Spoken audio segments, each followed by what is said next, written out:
میں ایک آپ کی خدمت میں درد دل بھی پیش کرنا چاہتا ہوں اور اسلامی مسائل میں ایک مسئلہ بھی پیش کرنا چاہتا ہوں۔ وہ یہ ہے کہ پرسوں فیصل آباد کے علاقہ جڑاں میں جو ایک افسوسناک واقعہ اقلیتوں کے ساتھ ہوا ہے، اس پر ہر مسلمان کا دل رنجیدہ ہے، لیکن بیس دیکھنی چاہیے، بنیاد دیکھنی چاہیے، وجہ دیکھنی چاہیے کہ معاملہ ہوا کیوں۔ مسئلہ یہ ہے کہ آج ہمیں میڈیا وہ پورا سچ نہیں بتاتا جو بتانا چاہیے۔ یہ تو ہمیں سارے بتا رہے ہیں، بھئی مسیحی برادری کے ساتھ یہ تکلیف ہوئی ہے، یہ ہوئی ہے، چرچ جلایا گیا ہے، ان کے گھروں کو آگ لگائی گئی ہے، ناجائز کام کیا ہے، حرام کیا ہے، غلط کیا ہے، ہم اسے کنڈیم کرتے ہیں۔ لیکن بنیاد کیا بنی تھی؟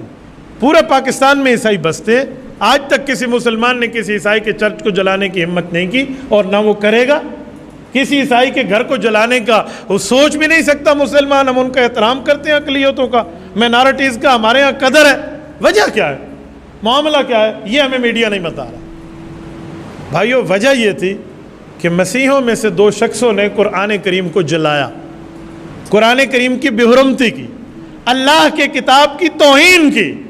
پھر آگے لوگوں نے رد عمل دیا۔ میں سمجھتا ہوں یہ رد عمل غلط ہے، یہ رد عمل نہیں تھا جو دیا ہے، یہ نہیں دینا چاہیے تھا، لیکن یہ بھی تو بتایا جائے کہ قرآن کریم کی توہین ہوئی ہے۔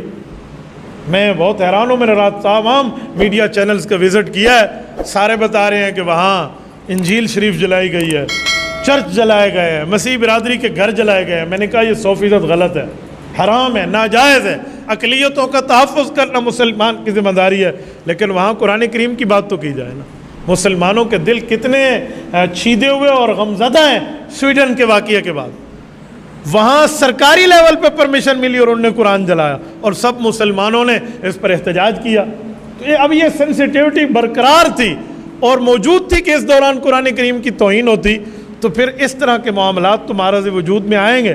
میں کبھی اس طرح کی بری حرکتوں کو اپریشیٹ نہیں کر رہا، لیکن قرآن کریم کی بات تو کی جائے نا۔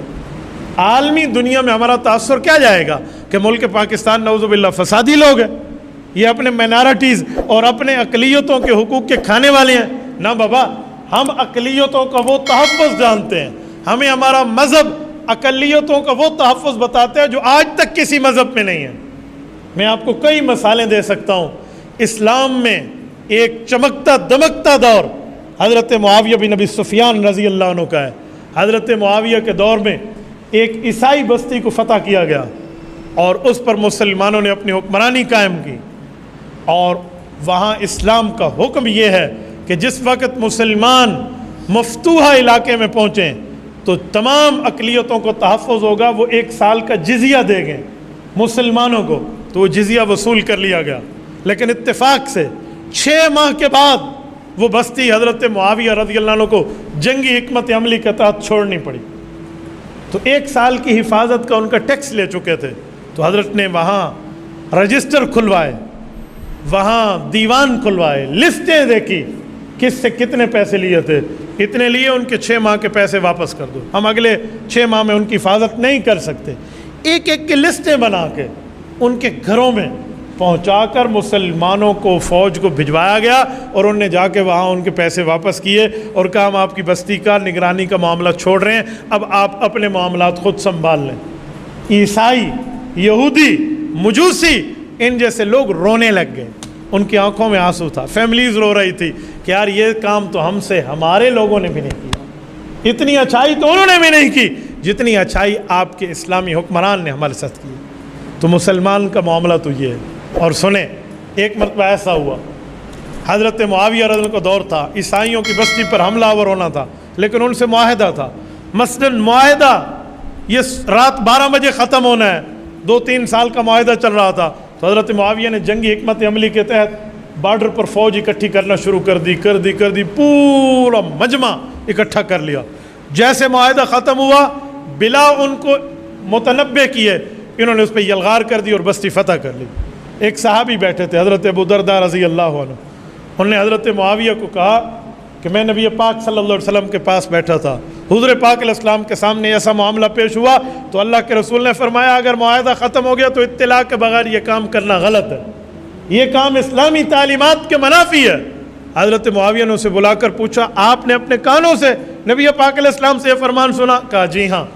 تمام فوجوں کو اس وقت حکم کیا کہ واپسی کرو، اسی پوزیشن پہ لوٹو جہاں ہم پہلے گئے تھے۔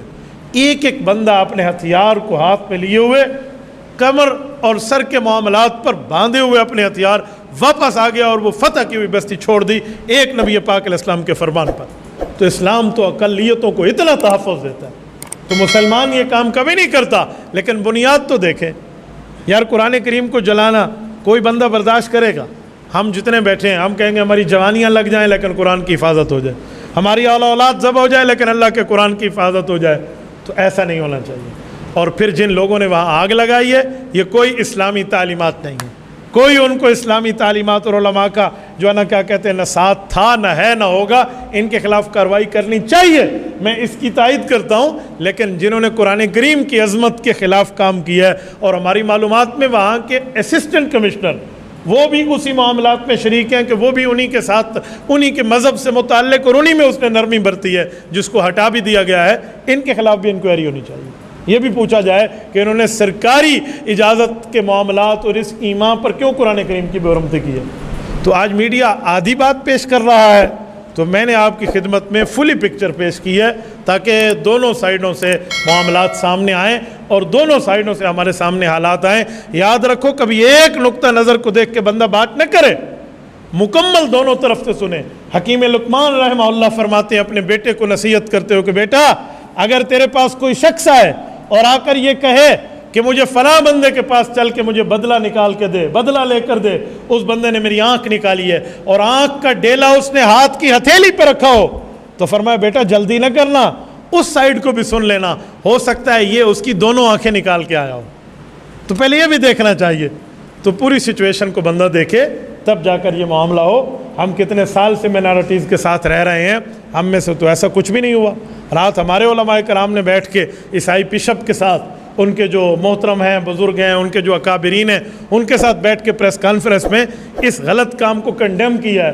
کتنا اچھا ہوتا کہ قرآن کریم کے ساتھ بے حرمتی کے معاملات پہ وہ طبقہ بھی ہمارے ساتھ بیٹھ کے اس کو کنڈیم کرے۔ اللہ پاک آپ کو رم صراط مستقیم عطا فرمائے۔